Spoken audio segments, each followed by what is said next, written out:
حضرت عمر فاروق رضی اللہ تعالیٰ عنہ ملک شام گئے، یہ بھی ملک شام میں تھے۔ جناب عمر فاروق کے مزاج میں جلال تھا۔ آپ نے کچھ لوگوں کو دیکھا جنہوں نے زرق برق لباس پہن لیے، بڑے بڑے عالی شان بنگلے بنا لیے، بڑے بڑے گھروں میں رہنے لگے۔ تو حضرت عمر کو اتنا جلال آیا کہ زمین پر اتر کے نا سنگریزے اٹھا کے تو لوگوں کو مارتے تھے۔ فرماتے تھے اتنی جلدی حضور کی تعلیم بھول گئے اور تم نے اجمیوں کے طریقے اپنا لیے۔ اتنی تکلیف کے ساتھ حضرت عمر گفتگو کرتے، لیکن حضرت ابو عبیدہ سے ملتے تو فرماتے یار تھوڑی روٹی بھی کھایا کر، کبھی تو بھی کپڑے بدل لیا کر۔ اتنا فقر، اتنی سادگی۔ اولین لوگوں میں سے جن کے لیے لوگ مسلمانوں کا امیر المومنین بنانے کی باتیں کر رہے ہیں، حضرت عمر ملنے گئے تو کسی چٹائی کے ٹکڑے کی تہ 2-3 لگا کے گھوڑے پہ اس کو رکھ لیا جاتا تھا سواری کرنے کے لیے تاکہ پسینہ نہ آئے۔ اسی کو اتار کے نا تو سرہانہ بنا کے بیٹھے لیٹے ہوئے زمین پہ۔ حضرت عمر ملنے گئے تو حضرت عمر فاروق رضی اللہ تعالیٰ عنہ کو بھی اپنے ساتھ زمین پہ بٹھا لیا۔ تو حضرت عمر فرمانے لگے میں نے تو روٹی کھانی ہے تجھ سے، دوست ہے میرا، کھانا کھلا۔ تو کہنے لگے کھلاتے ہیں نا، کھلانا کیوں نہیں۔ یہ بھی لوگ تھے، اسی دھرتی پہ رہتے تھے۔ ان لوگوں کو نا کسی چیز نے اپنے قبضے میں نہیں لیا، نہ عورتوں کی باتیں انہیں بہلا سکیں، نہ بچوں کی خواہشات کے ہتھے چڑھے، نہ زمانے کی تیز دوڑ میں شامل ہوئے، نہ کسی کہانی کا حصہ بنے، نہ لوگوں کی یہ باتیں کہ دور بدل گیا، کوئی چیز ہیوی نہیں ہوئی، اس لیے کہ انہوں نے فقیری مدینے والے محبوب سے سیکھی تھی۔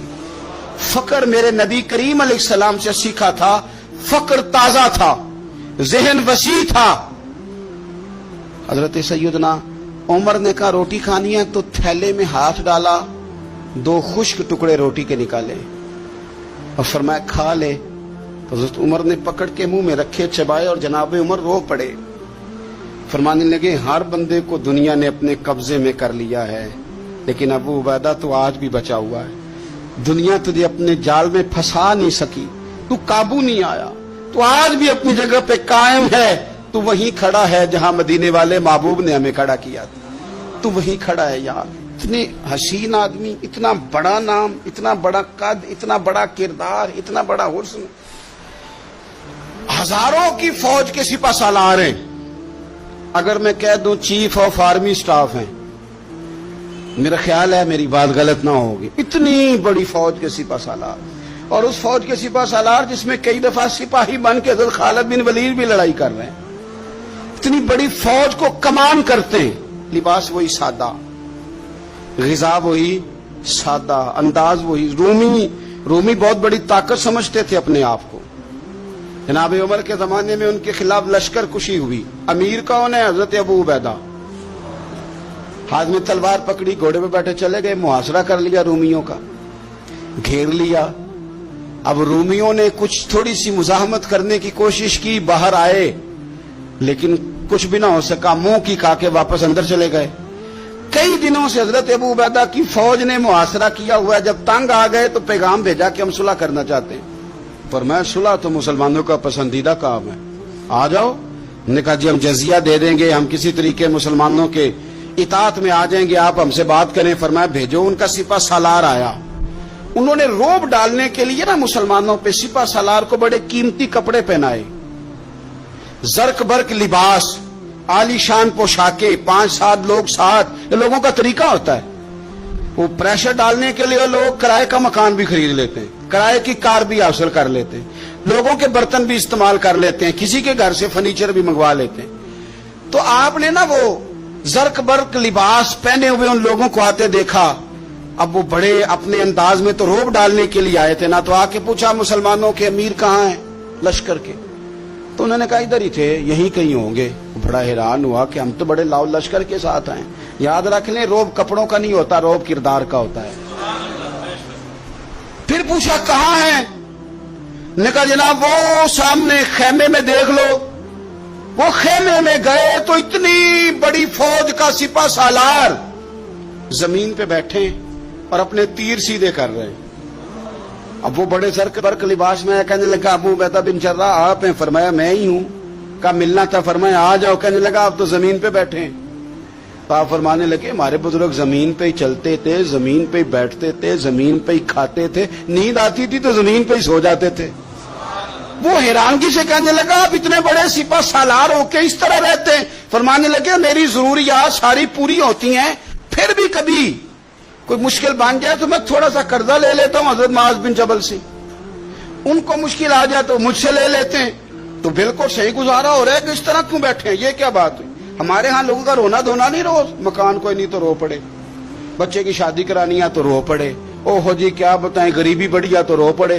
زمین پہ بیٹھے ہیں، زمین پہ بیٹھ کے خشک ٹکڑے کھا رہے ہیں، پر کہہ رہے ہیں بڑے مطمئن ہیں یار کیا ہوا، کوئی ایسا مسئلہ نہیں، اگر کبھی مشکل آ جائے تو میرے دوست ہے حضرت معاذ بن جبل تھوڑا قرضہ لے لیتا ہوں، ان کو ضرورت پڑے تو مجھ سے لے لیتے ہیں۔ رومی صلح بھی کر گئے، بات بھی کر گئے، پر جہاں جہاں گئے نا حضرت ابو عبیدہ بن جراح کا فقر بھی بیان کرتے گئے۔ وہ فقر بھی سابقون الاولون میں سے چمکتے ہوئے ستارے حضرت ابو عبیدہ بن جراح رضی اللہ تعالی، حضرت ابو عبیدہ بن جراح رضی اللہ تعالیٰ عنہ ان قرون اولا کے لوگوں میں سے جنہوں نے بالکل ابتدا میں حضور کے دست اقدس پر کلمہ پڑھ لیا تھا، بالکل شروع میں دار ارقم کے دنوں میں، شاید اس سے بھی قبل۔ حضرت صدیق اکبر رضی اللہ تعالیٰ عنہ کی دعوت پر یہ مسلمان ہو گئے، بالکل شروع کے لوگ ہیں، وہ جو 10 لوگ جنہیں حضور نے جنت کی بشارت دی، عشرہ مبشرہ، ان میں نام ہے حضرت ابو عبیدہ بن جراح کا۔ صحیح بخاری میں حدیث ہے، نبی پاک صلی اللہ تعالی علیہ وسلم نے فرمایا ہر امت کا ایک امین ہوتا ہے، اور فرمایا میری امت کے امین حضرت ابو عبیدہ بن جراح ہیں رضی اللہ تعالیٰ عنہ۔ اہل نجران کے کچھ لوگ آئے، انہوں نے عرض کی حضور کوئی ایک شخص ہمارے ساتھ روانہ کرے، اور بندہ کوئی امانت دار ہو، امین ہو۔ تو حضور مسکرائے، فرمایا میں تمہیں ایسا امانت دار دیتا ہوں کہ وہ اس طرح کا امانت دار ہے جس طرح کا کسی کو امانت دار ہونا چاہیے۔ ختم ہو جاتی ہے اس سے آگے پیچھے یہ ساری تعریفیں۔ فرمایا اس طرح کے امانت دار کو تمہارے ساتھ بھیجتا ہوں، وہ کون ہے؟ فرمایا حضرت ابو عبیدہ بن جراح۔ اتنے فضائل جس شخص کے ہیں، آپ لوگوں کی کمزوری نہیں ہے، ہماری کمزوری ہے۔ ہم نے چاند ایک صحابہ کے تذکرے کیے، باقی بزرگ ترین شخصیات امت کے سامنے آنے سے وہ اس لیے رہ گئیں کہ ہماری ترجیحات کچھ اور چیزیں تھیں، ہمارے فکر کی جولانیوں میں کچھ اور چیزوں نے جوش زیادہ مارا۔ حضرت ابو عبیدہ بن جراح وہ خوبصورت آدمی ہے کہ ابن ماجہ میں ایک بڑا انوکھا فرمان موجود ہے۔ ابن ماجہ میں حضرت عائشہ صدیقہ رضی اللہ تعالیٰ عنہ سے کسی نے پوچھا کہ نبی پاک صلی اللہ تعالیٰ علیہ وسلم کو سب سے زیادہ محبوب کون ہے، حضور کو سب سے زیادہ پیار کس سے ہے؟ تو فرمایا سادی سی بات ہے، ابو بکر صدیق سے، عمر فاروق سے۔ اس شخص نے کہا نہیں میں ان کے بعد پوچھنا چاہ رہا تھا۔ تو فرمایا یہ بھی بڑی واضح بات ہے، ان کے بعد میں نے حضور کو جن سے سب سے زیادہ پیار کرتے دیکھا وہ حضرت ابو عبیدہ بن جراح ہیں، سب سے زیادہ میں نے محبت کرتے دیکھا۔ اور مسلم شریف میں یہ حدیث آپ کو ملے گی، حضرت عائشہ صدیقہ فرماتی ہیں اگر حضور خود اپنے فرمان سے خلیفہ بناتے تو اپنے بعد ابو بکر کو بناتے، ان کے بعد حضرت عمر کو بناتے، ان کے بعد بناتے تو ابو عبیدہ بن جراح کو بناتے۔ اتنا بڑا آدمی حضرت ابو عبیدہ بن جراح رضی اللہ تعالی، اتنی بڑی شخصیت۔ اور پتہ ہے آپ کو ان پر صحابہ کا اعتماد کس طرح کا ہے؟ جب حضور علیہ السلام کے وصال ظاہری کے بعد صحابہ بیٹھے نا، میٹنگ ہو رہی تھی خلیفہ بنانے کے لیے، امت کا اجماع ہو رہا تھا حضرت صدیق اکبر پر، تو ایک دوسرے سے نہ پوچھا جا رہا تھا کہ آپ کی نظر میں اگر بیعت کی جائے تو کس کی کی جائے، آپ کی نظر میں بیعت کی جائے تو کس کی کی جائے، آپ کی نظر میں اگر امیر مقرر کیا جائے تو کسے کیا جائے، آپ کی نظر میں خلیفہ کس کو ہونا چاہیے؟ تو امت کا اجماع جناب صدیق اکبر کی طرف تھا۔ تو حضرت صدیق اکبر سے پوچھا گیا آپ بتائیے اگر آپ بیعت کریں گے تو کس کی کریں گے؟ تو حضرت صدیق اکبر نے کہا 2 لوگوں کی، اگر حضرت عمر کو آگے لگاؤ گے تو پھر بھی میں بیعت کر لوں گا، اور اگر ابو عبیدہ بن جراح کو آگے لگاؤ گے تو میں پھر بھی بیعت کر لوں گا۔ میں ان دونوں کی بیعت کرنے کو تیار ہوں۔ یار اتنا بڑا آدمی، کتنے کو کتابیں لکھی جانی چاہیے تھی, کتنے کو دن منانے جانے چاہیے تھے, کتنے کو ان کے نام ہمیں خطبے کرنے چاہیے تھے, کتنے کو تذکار ان ہستیوں کے ہونے چاہیے تھے. حضرت عمر فاروق رضی اللہ تعالیٰ عنہ کا وصال ہو رہا ہے, چونکہ جناب ابو عبیدہ بن جراح رضی اللہ تعالیٰ عنہ پہلے وصال فرما گئے تھے, تو جناب عمر فاروق رضی اللہ تعالیٰ عنہ کا وصال ہو رہا ہے. کسی نے کہا کسی کو خلیفہ نامزد کر دیں, فرمایا 6 لوگوں کی میں نے کمیٹی بنا لیا, کسی کو بنا لینا. ہاں, اگر آج ابو عبیدہ بن جراح ہوتے تو پھر میں کمیٹی نہ بناتا, پھر میں ان کو امیر بناتا. اور اگر رب مجھ سے پوچھتا کہ عمر کس کو امیر بنا کے آئے ہو, تو میں کہتا اے اللہ جسے تیرے نبی کریم نے امین فرمایا تھا, انہیں میں امیر بنا آیا ہوں. اتنے بڑی شخصیات, اتنے بڑے نام, اتنا بڑا مرتبہ. اور پھر 2 ہجرتیں کی حضرت ابو عبیدہ نے, حبشہ بھی گئے, مدینہ بھی آئے, ہر جہاد میں شامل ہوئے. اور عشق کے امتحان دینے کی باری آئے تو سب سے پہلے دیے. زرہ کی 2 کڑیاں ٹوٹ کے احد کے میدان میں حضور کے رخساروں میں پیوست ہو گئی تھی. دوڑ کے آئے حضرت ابو عبیدہ اور ایک کڑی اتاری, اپنے دانت سے زور سے کھینچی تو ایک دانت ٹوٹ گیا. پھر دوسری کڑی زور سے نکالی حضور کے رخسار نور سے, تو زور سے کھینچی تو ایک دانت ٹوٹ گیا. پھر دوسری کڑی زور سے نکالی حضور کے رخسار نور سے, تو دوسرا دانت ٹوٹ گیا. لیکن حضور کی تکلیف برداشت نہیں کر سکے. عجیب امتحان لیا ان کی محبت نے بھی, عجیب امتحان لیا. اعظم بلا سے اپنی وہ ہستی ہی کیوں نہ ہو, جو چیز اس کی راہ میں حائل ہو پھونک دو. عجیب امتحان لیا. احد کے میدان میں ان کے والد ان کے مقابلے میں آ گئے تھے. یہاں تو مقابلہ ہوتا ہے نا دولت اور دین کا, تو لوگ کمزوری دکھا جاتے ہیں. وطن اور دین کا تو لوگ کمزوری دکھا جاتے ہیں. یہاں تو مقابلہ ہوتا ہے نا ہمارا اپنے نفس کی خواہشات اور دین کا, تو غلبہ کچھ اور چیزیں لے جاتی ہیں, لیکن سامنے باپ ہے اور اس طرف دین ہے, حضور کی محبت ہے, نبی پاک کی غلامی ہے. مقابلہ ہو رہا ہے, قبول کس کو کرنا ہے؟ حضرت ابو عبیدہ نے پھر فیصلہ کیا, میدان احد میں تلوار اٹھائی اور باپ کی گردن کاٹ کے پھینک کے لوگوں کو بتایا کہ کائنات میں ہم سب سے بڑھ کے پیار کرتے ہیں تو مدینے والے محبوب سے کرتے ہیں. اتار دی گردن باپ کی. حضرت ابو عبیدہ بن جراح رضی اللہ تعالیٰ عنہ نے اس طرح قربانیاں پیش کی. میدان کے آدمی تھے, میدان میں رہے, ساری زندگی میدان میں رہے, لشکروں کی قیادت کی ساری زندگی. حضرت ابوبکر صدیق رضی اللہ تعالیٰ عنہ نے ان کو جہاد کے لیے بھیج دیا تھا. حضرت عمر کا بڑا اعتماد رہا. دوستی کس سے تھی؟ حضرت معاذ بن جبل سے. گہرے دوست کون تھے؟ حضرت خالد بن ولید. ان لوگوں سے گہری دوستی تھی.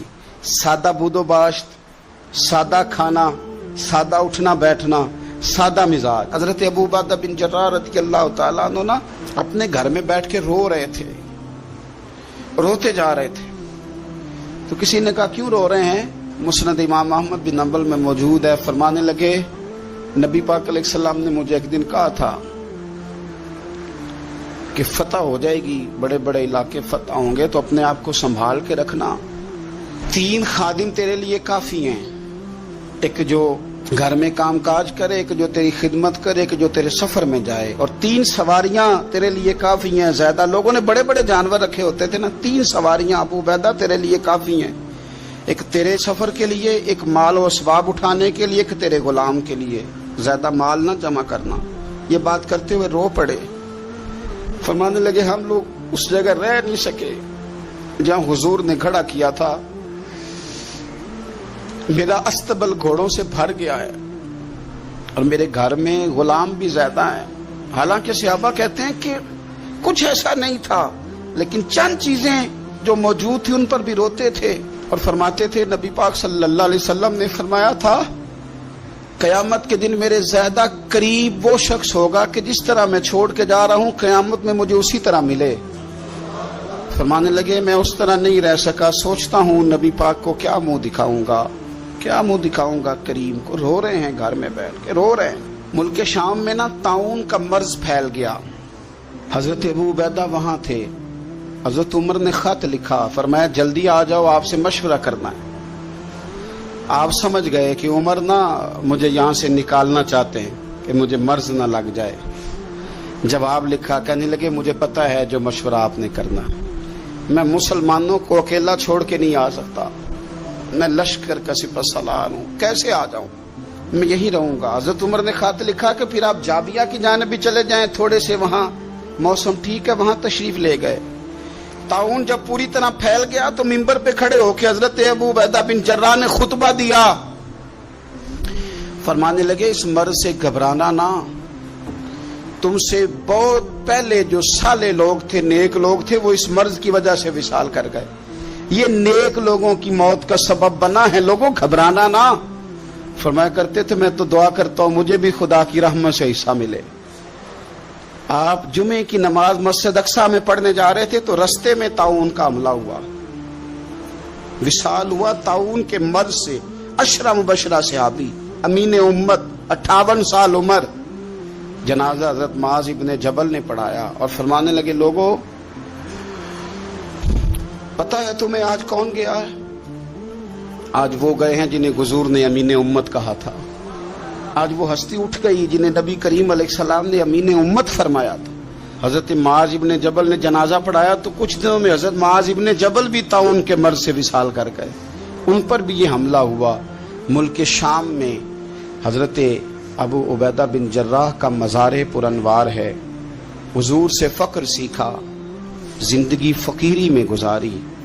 ان لوگوں نے کسی مقام پہ بھی اپنے آپ کو حضور کی تعلیمات سے پیچھے نہیں کیا. عظیم لوگ تھے, ان کی زندگیوں کو پڑھیں, ان کے اقوال کو سنیں, ان کے ارشادات پر غور کریں. اور بڑے اعلیٰ ظرف تھے. حضرت خالد بن ولید گورنر تھے صوبے کے, جناب عمر فاروق نے ان کو معزول کر کے حضرت ابو عبیدہ بن جراح کو تعینات کر دیا. ان کو جب تعینات کیا تو ادھر جنگ جاری تھی, انہوں نے نا وہ تعیناتی کا جو رکا تھا وہ جیب میں ڈال لیا, بتایا ہی نہیں, جنگ ہوتی رہی.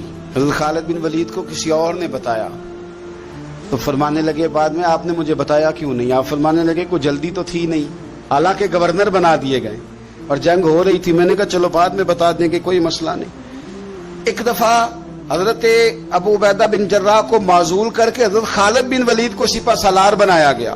تو آپ فرمانے لگے سن خالد, جتنی خوشی مجھے اپنے سپہ سالار بننے کی ہوئی تھی اس سے بڑھ کر تیرے بننے کی ہوئی ہے. کسی جگہ کسی عہدے کا لالچ نہیں, کسی جگہ کوئی دنیا داری نہیں. فقر, فقیری, درویشی, سادگی, حسن تھا. عشرہ مبشرہ لوگوں میں سے تھے. اللہ کے حضور دعا ہے مالک کریم سمجھنے کی توفیق عطا فرمائے. آخر دعوانا ان الحمدللہ رب العالمین. کہتے ہیں جب جبلہ اہم کے خلاف ہم لڑنے گئے تو روم کی فوجیں بھی تھی اور عرب کے دیگر قبائل کی فوجیں بھی. کہتے ہیں ہمارے سپہ سالار کا نام حضرت خالد بن ولید. اب تو گزارش ہی کرنی ہے, اب مدعا کیا سنانا ہے, اب تو بات کرنی ہے.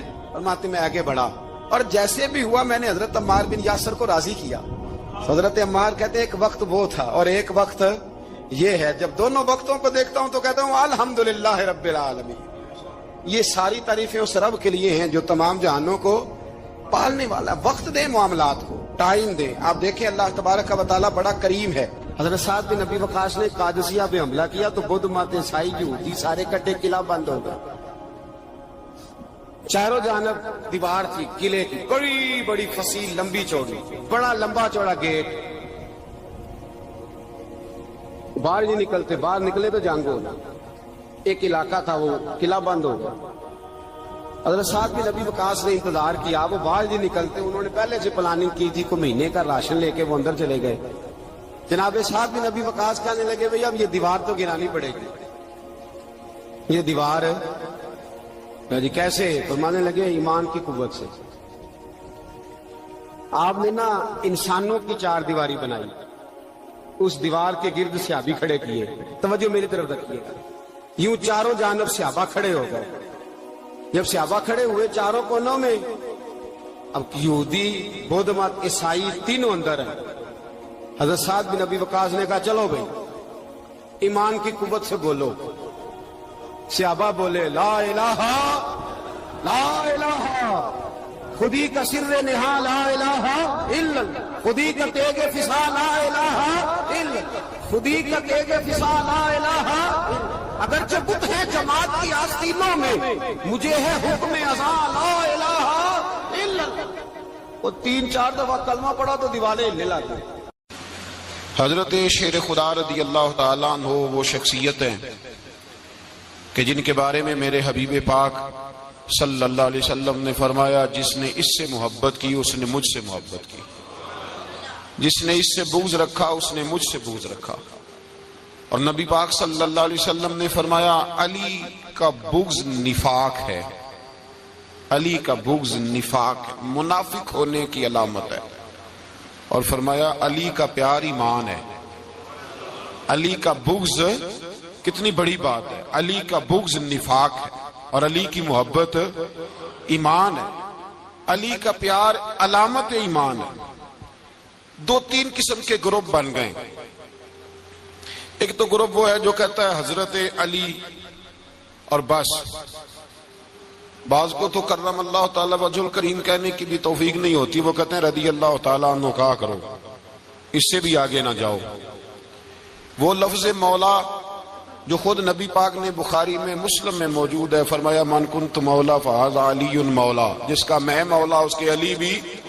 حضور نے جو لفظ بیان کیا اس لفظ سے بھی بعض لوگ ڈرتے کہتے ہیں نہیں یہ لفظ نہیں بولنا، یہ نہیں کہنا، ہم نے مسئلہ بن جائے گا۔ کچھ سرے سے اس قدر زیادہ معاذ اللہ تعالی اپنی طبیعتوں کو بوجھ سمجھنے لگے کہ انہوں نے کہا حضرت علی، اور پھر اس سے زیادہ کسی اور بات کو بیان کرنا مناسب نہ سمجھا۔ ایک دوسرا طبقہ بن گیا جنہوں نے ہاتھ کے اندر دوری ڈنڈا لے لیا، وہ چرس بناتے ہیں، بھنگ لیتے ہیں، وہ دھندا کرتے ہیں، بڑے بڑے انہوں نے گلے کے اندر سنگل ڈال لیے ہیں، زنجیریں پہن لیے ہیں، اور کوئی شے آتی نہیں، سارا دن علی علی کرتے رہتے ہیں سارا دن۔ حضرت علی شیر خدا کرم اللہ تعالی وجہ الکریم ارشاد فرماتے ہیں، سنیں، حضرت علی فرماتے ہیں کہ دریا بہ رہا ہو، دریا، اس دریا میں اگر ایک قطرہ شراب کا گر جائے، پھر وہ دریا خشک ہو جائے، پھر اس دریا کی سطح پر یعنی نیچے گھاس اگائے، اور اگر میرا گھوڑا وہ گھاس کھا لے تو میں اس گھوڑے کی سواری کرنا پسند نہیں کرتا۔ اتنی نفرت نشے سے، شراب سے مولا علی شیر خدا کی۔ اور ہم نے حضرت علی رضی اللہ تعالیٰ عنہ ان لوگوں کے حوالے کر دیے معاذ اللہ جو بیچارے 6 مہینے غسل نہیں کرتے، جن کو وضو کا پتہ نہیں۔ میں کہتا ہوں ان لوگوں کے لیے سزا ہونی چاہیے۔ میں اس ہزاروں کے اجتماع میں یہ کہتا ہوں کہ ان لوگوں پر پابندی ہونی چاہیے۔ حضرت علی کا نام تو مقدس نام ہے، مولا علی کی شخصیت تو مقدس شخصیت ہے۔ جس آدمی کے منہ کے اندر سگریٹ کی بدبو آ رہی ہے، گند جس شخص نے اپنی زبان پہ بھرا ہوا ہے، وہ علی علی پکار رہا ہے، پابندی ہونی چاہیے۔ مولا علی شیر خدا رضی اللہ تعالیٰ عنہ کا نام بڑا پاکیزہ ہے۔ میرے دادا شیخ حضور مفتی اعظم ہند اعلیٰ حضرت فاضل بریلوی کے چھوٹے صاحبزادے تھے، تو مفتی اعظم کہلاتے تھے، لوگ بڑے بڑے ان سے فتوے لینے جاتے تھے۔ ان کا ایک مرید کسی شخص سے کہنے لگا میرے پیر صاحب اس وقت ہندوستان کے سب سے بڑے مفتی ہیں۔